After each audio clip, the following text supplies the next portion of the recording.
Hello, hello. Yeah, let's be seated. Please be seated. We'll start. So we'll invite our panelists to come to the stage. And we'll start our panel. Thank you. How are you? Good. Very good. Thank you, thank you. Yes, yes. Hello. Yes, please, take a seat. Excellent. Good. So,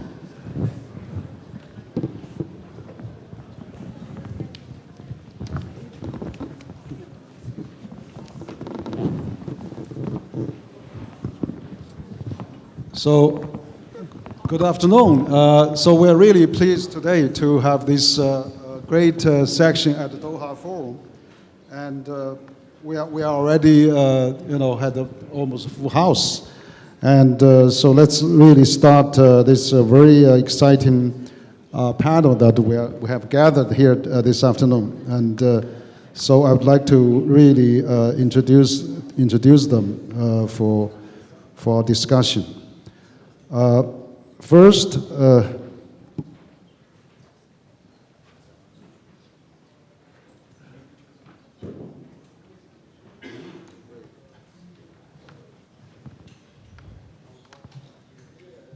we had His Excellency Damjan, State Secretary of Ministry of Foreign Affairs, Republic of Serbia. And then we have also Her Excellency Anna Kata, Chairperson, Standing Committee of the National Assembly of Foreign Affairs, National Assembly of Pakistan. So we had also Dr. Saeed Khatibzadeh, Deputy Foreign Minister, Islamic Republic of Iran, President, Institute for the Political and International Studies. And also we have Mr. Mohammed Baharoon, Director General, Dubai Public Policy Research Center. So we have gathered a very impressive panel for all of us. So basically, we're talking today is a very timely subject about China-U.S. relations and its opportunities and risk for the world that we are living in. So we know that there's just recently we had a meeting between President Xi and President Trump in Busan last month, and so this is really a great meeting. And the President Xi actually and President Trump had agreed to meet again in next April. You're going to come again. So this is probably the most sequential relation, most influential relations that we're having now in this world, and it's really affecting all the countries.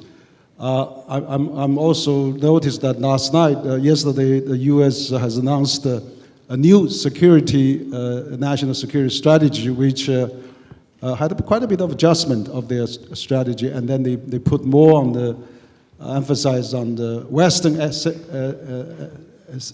hemisphere, and then they are putting a lot of economic and more rebalancing on the Indo-Pacific. Also, they had quite a bit of more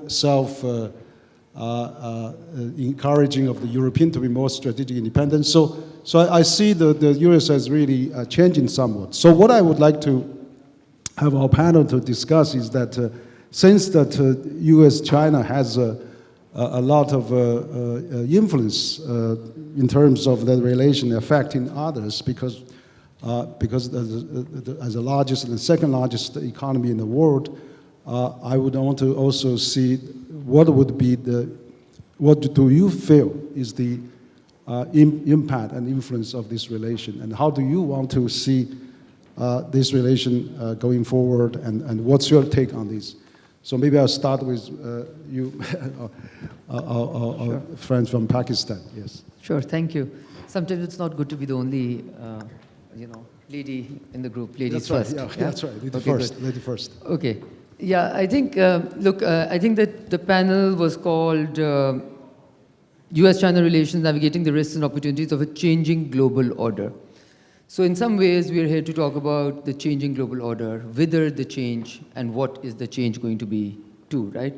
And I think what you see is at a very, very broad level, because you have to look at things at a broad level, at a strategic level, and then come down to really analyze what's happening. Because a lot of the stuff that we keep on talking about is tactical reaction to the strategic stuff that is happening above ground, right? And what is that? So we all agree, I guess, I hope and I wish we all agree that only constant in life is change. Whether it's in the personal lives or political lives or, the world. And we are currently going through the throes of a changing world, which will probably, obviously, creating the need for the order to change, if it hasn't already changed. And there are forces of resistance which want the order, or the basis of the order, the instruments of the order, or the instruments or the institutions of the order to remain the same, because they affect some people more nicely than others, and others who see the world to have changed and thus feel that the institutions of the world, the instruments of the order must also change accordingly. But interestingly, what you see over here is in some ways, you could say that there is a fight for the retention of hegemonic power or the sole superpower status and its Western allies, and there is an emerging, group of countries, and one country in specific, which is coming in with, a different paradigm in some ways. But interestingly, what is actually unique about this moment is that those countries which have benefited the most from this order are the ones who have actually attacked it the most, as is in some ways representative from the defense, or the security strategy paper, which has recently been released, which is talking about Western democracies and the ills of Western democracies, okay? And whatever has happened in the world is, let's fast forward. 1945, post-1945 order is what we are evidently living into, right? Living through. Now, if you look around the world, whether you look at the social contract between citizens and the state, whether you look at technology, whether you look at economic power, whether you look at technological power, whether you look at, everything's changed. Everything's changed. And yet we want to continue to, govern the world, which is the remnant of an order which reflected the power structure of that time. So when power structures change, when economic realities change, the institutions that are required to address that must be flexible.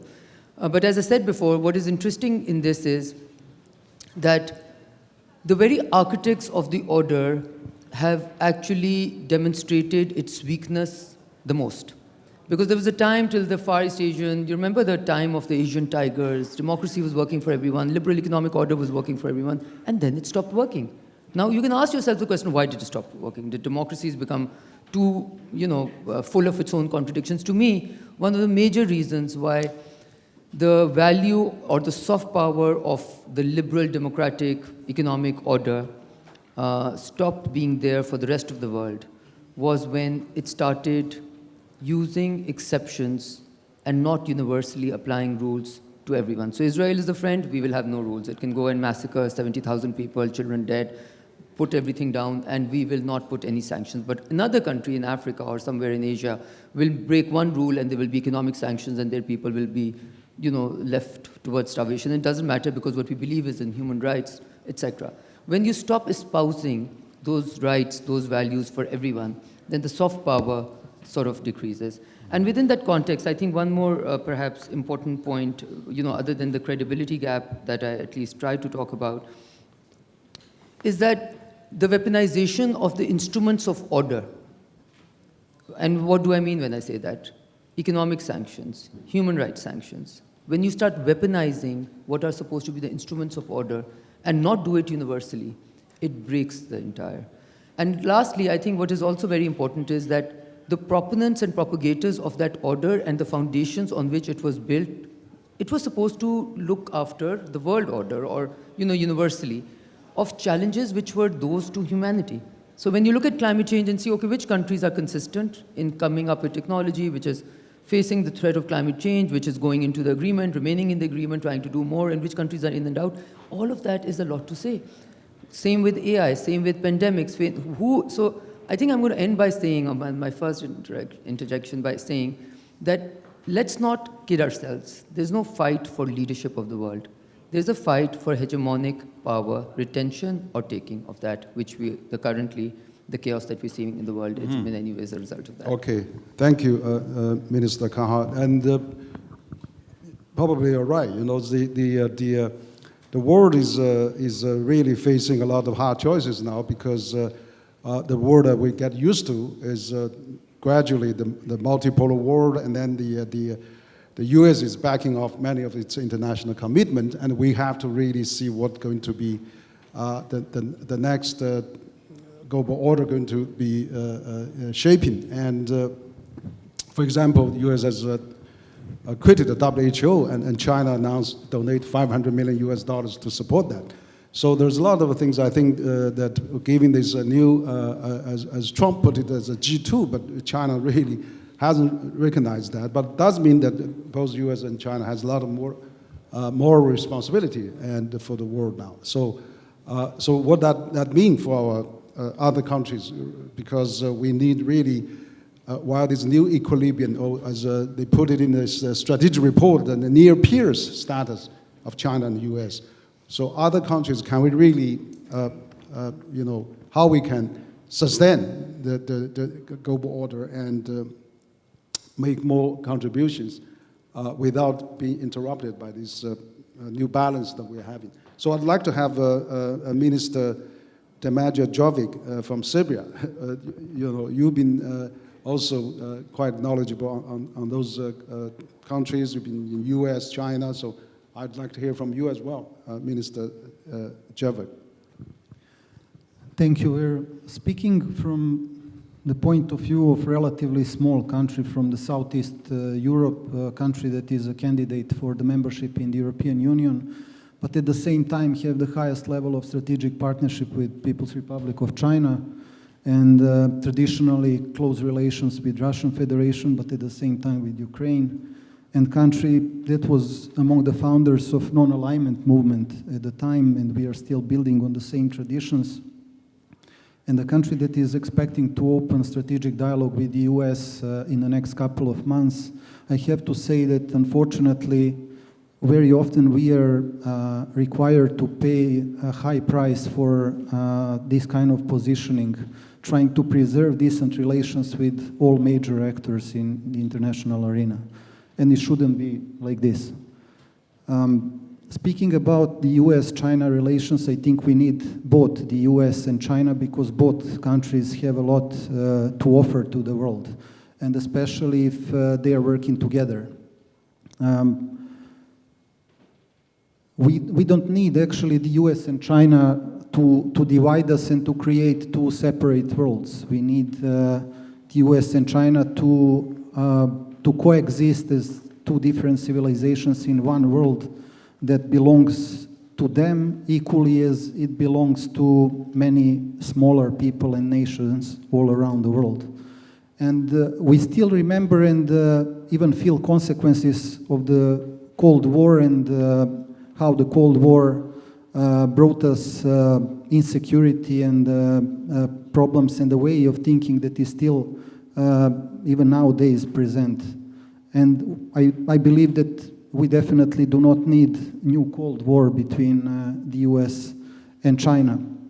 There is a lot of hypocrisy in the world today. Also, we are very often criticized for doing business with China from some of the Western partners, but actually most of them who are criticizing us for doing business with China are doing much more business with China than we do. And I must say that we believe that if you're negotiating in a responsible way, you can get a good deal for your country in doing business with China. By the way, only 5% of our foreign debt goes to China, and we are still criticized by the countries that are much more in depth in their relation with China.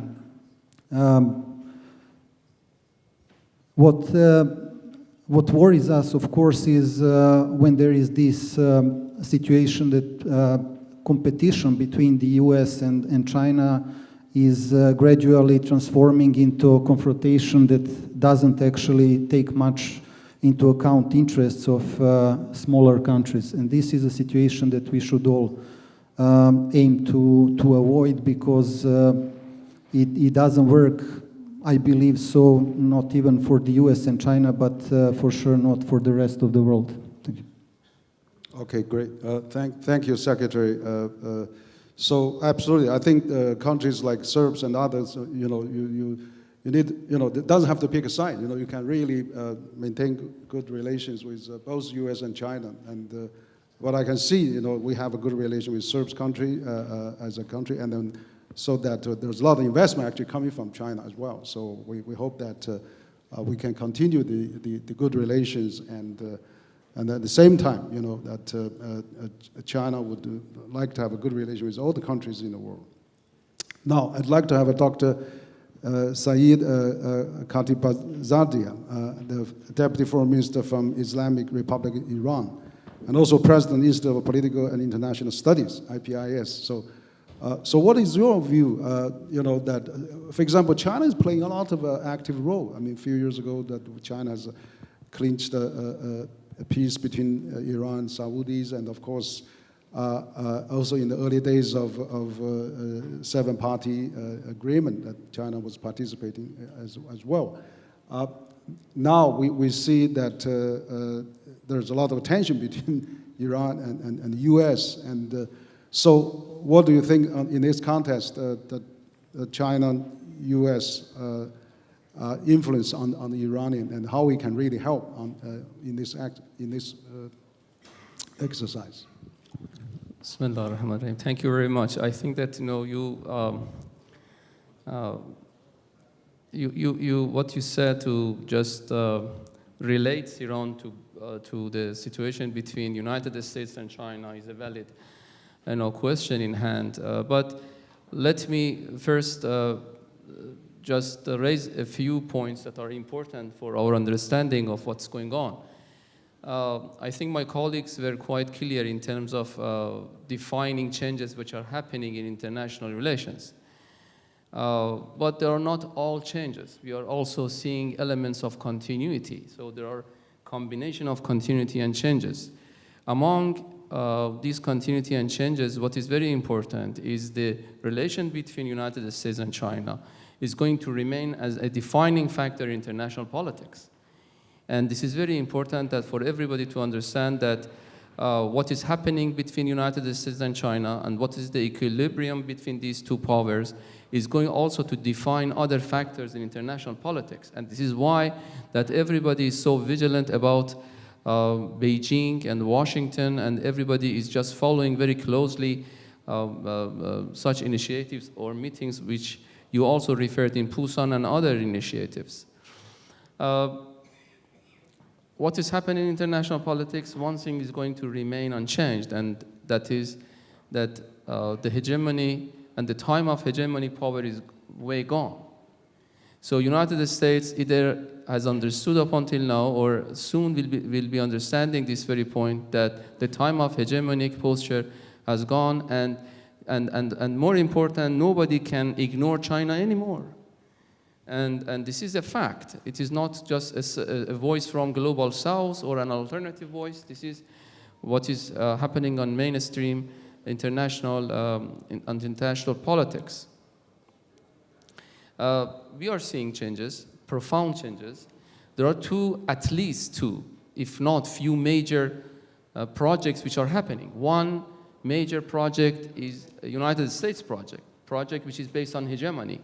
The doctrine of peace through strength that everybody was hearing from President Trump is very much translated into this hegemony through use of naked force. This is one project which is very much has implications for every single issue in international relations.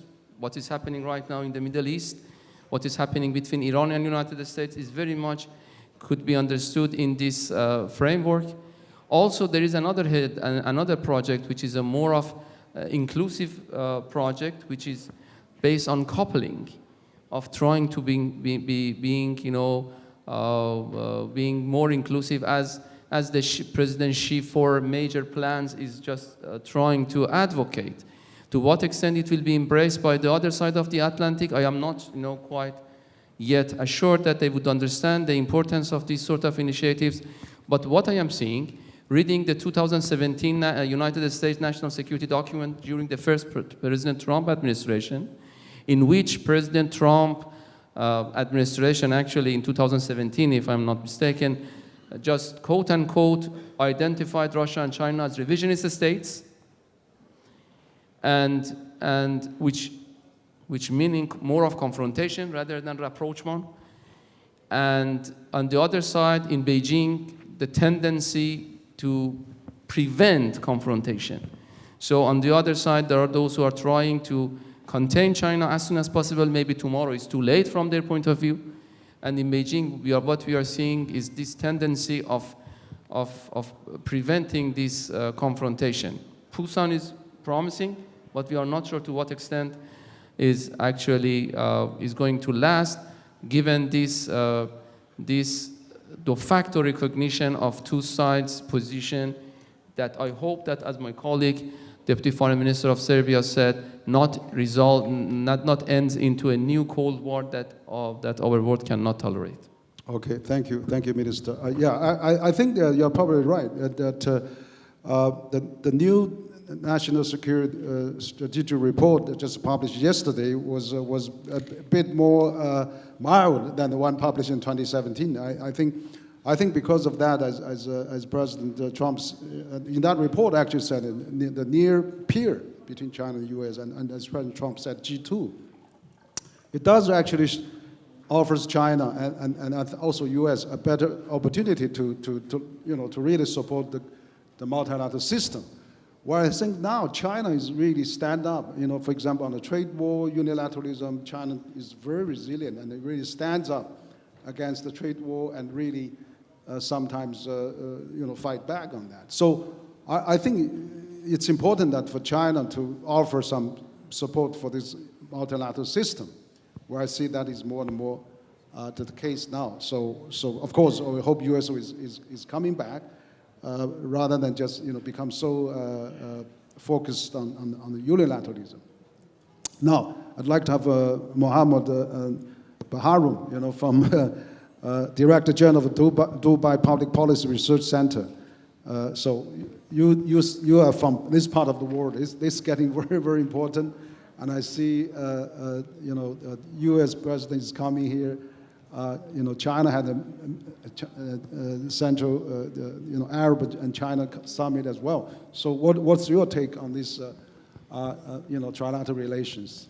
Good afternoon, Dr. Wang. Thank you for having me here. And of course, thank you for the Doha Forum for bringing all of us. I think this idea of competition, the way we look at it, it's outdated. It's analog when we are in a digital world. And the problem is that, at least from the US point of view, if they're looking at China, they're looking at China, but they're seeing Russia. So they're using all tools of Cold War. So the deployment of, or not deployment, but the concept of a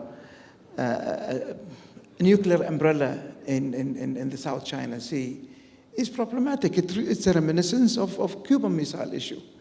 Again, moving troops or assets from this region to the South China Sea, and that was the whole thing that President Obama brought in, was again looking at it in the same way of Cold War, dealing with China as if China is Russia. But China is much closer to America than it is right now. And the idea of superpower, I don't think China is a superpower today as much as it's super relevant. It's relevant to everybody's life. And if you look at a US household, between 70 to 90% of appliances, clothes, furniture, toys is made in China. So China is very relevant to everyone in the region. Relevance now is more important than military power. And that's the digital formation in which we look at China. So that's why this idea of competition is, in the way we see it, is actually hindering. It's bringing us back to an old world rather than a new world. Do we have a new world order? I don't think so. But it is actually shaping. So Her Excellency mentioned the weaponization of governance tools, such as the monetary system sanctions. This is very true. And when we look at it as a clot and an artery. How do you deal with a clot and an artery? Either through an angiogram or through a bypass. So if it continues, we will see bypasses. We'll see new ways in dealing with the world's requirements. when it comes to supply chain. Monetary issues, transactions, we will have to find new type of words. And right now, the digital currencies are becoming a new way of expanding or exchanging, and it's possibly will not be subjected to the same type of old regulatory frameworks.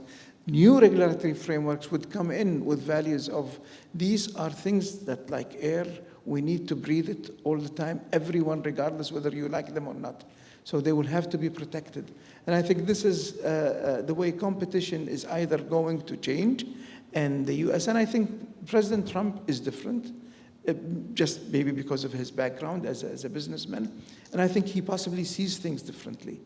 So we might see more competition rather than competition, and there are a lot of areas where that competition can help. Iran is one of them.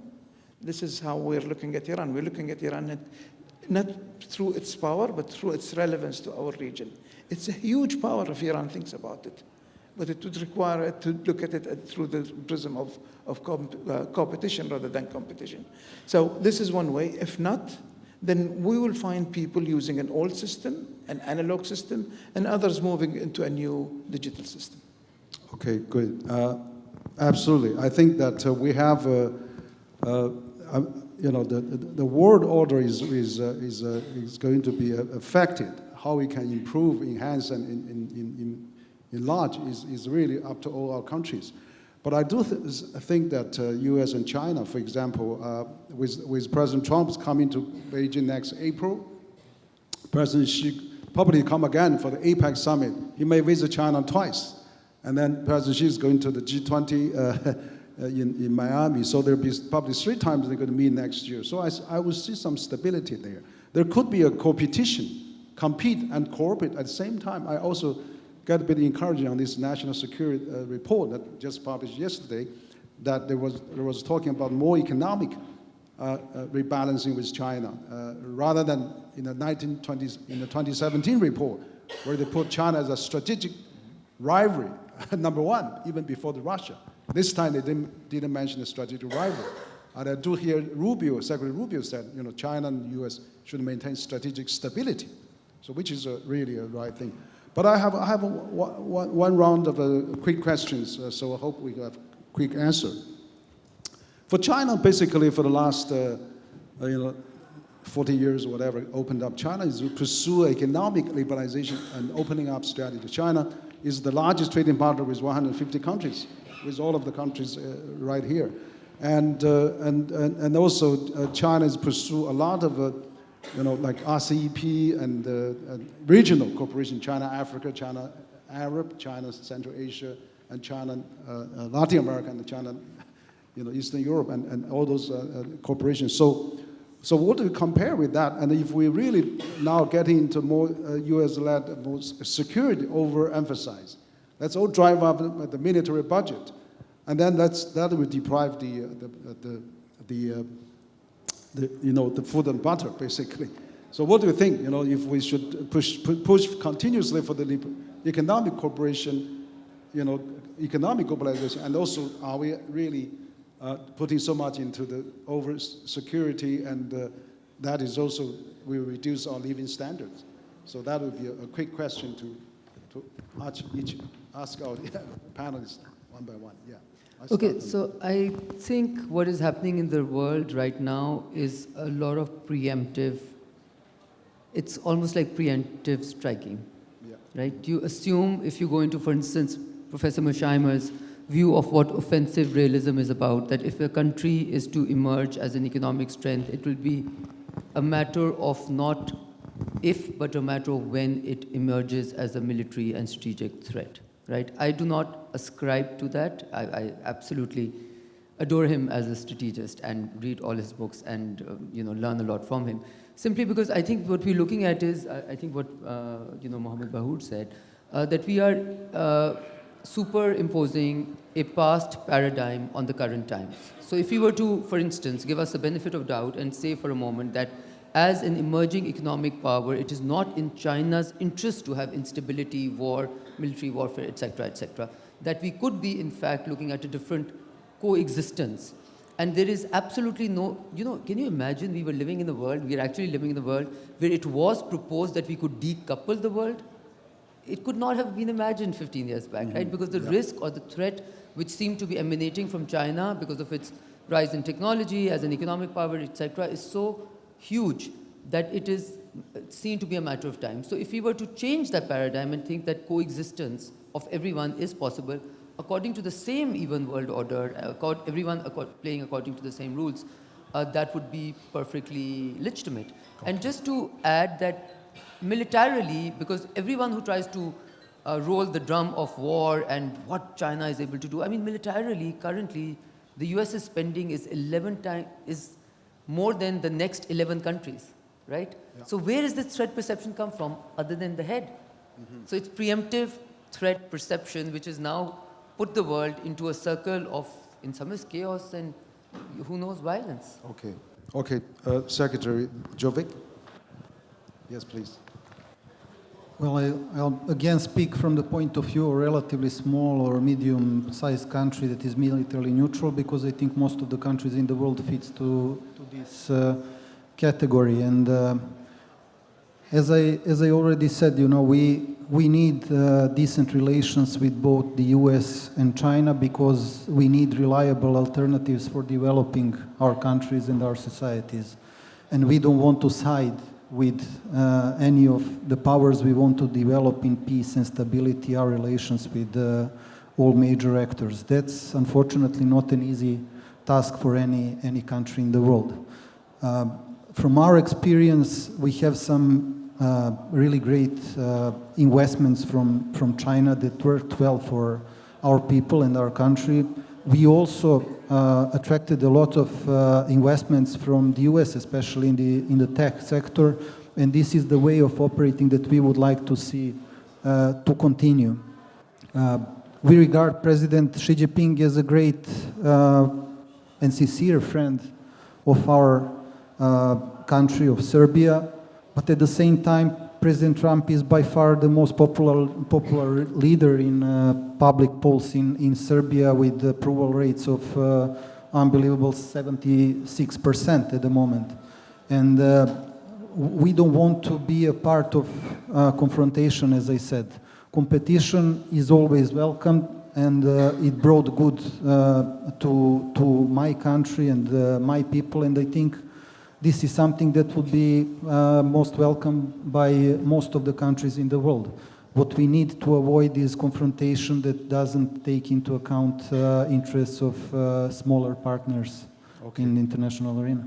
Great, thank you. Minister Saeed? If you are going to suggest that in the times of high politics, low politics matter, yes, low politics matters. We can have and we can consider economic cooperation as a way of convergence rather than divergence. But if you are going to suggest that low politics in time of high politics can change the paradigm, I doubt that. Very honest and very frank with you. What we are seeing is militarization is at its peak, securitization also. What we are seeing is more of mass, and unfortunately what we are not seeing is a genuine move toward peace. Lack of conflict doesn't mean peace and stability. And what we are seeing is not any move toward the less weaponization. Average 10% of annual budget of different countries in this region and beyond this region is allocated to military expenditure. Around 4 to 5% of average GDP of the world, major world powers are allocated to military expenditure. These are all unprecedented post-Second World War. The law-based international order is not anymore in place. Even there is a move from rule-based international order to a more of force-based international order, as we are seeing. I'm not alarming. I'm just telling you that what we are seeing, trends are not very much promising. What is important is that this is becoming. The global trends are becoming. Still, it is not settled. So we have to be very careful while we are trying to work with each other. At the same time, we have to prevent those spoilers and those who are trying to sabotage and manipulate to actually artificially trying to make a new order in which there will be less beneficiaries of the upcoming. I have to add though, because in the previous question you asked now how Iran is related to this, let's call it, interaction. I don't want to call it a competition because there are signs of cooperation in some low political, issues such as economy, as you said, and also huge competition, I can say, on a strategic level between United States and China. And one of the issues is Iran being, Iran-Saudi Arabia relations. You mentioned that, and China showed that to everybody that now is a Middle Eastern power. China used to be a little bit distancing itself from Middle East. Now and you know what happened between Iran and Saudi Arabia happened in the full absence of America and also Europe, and it shows to what extent, regardless of all the changes, Iran-China relation is very genuine, and it is because of civilizational, cultural, economic, and many other issues. So, just encapsulate what I would like to say is that while we have no option just to work on low political issues, we have to be vigilant about high politics. Okay, thank you. Director General Mohammed. I think if you're talking about security, also security has kind of transitioned from analog to digital. I mean, if we look at this mediation between China and Iran and Saudi Arabia, frankly, if China was thinking in the analog way, and it would say, look, the U.S. President Obama particularly signed the JCPOA with Iran. He had this whole idea or concept of reducing footprint. The whole idea was to move assets all the way to areas that are very interesting, particularly in the South China Sea. In their best interest is to not reduce the tension between Iran and the GCC, but actually increase it and force more assets to be stationed in these places and away from the South China. But frankly, China didn't think so. And that's not what it did.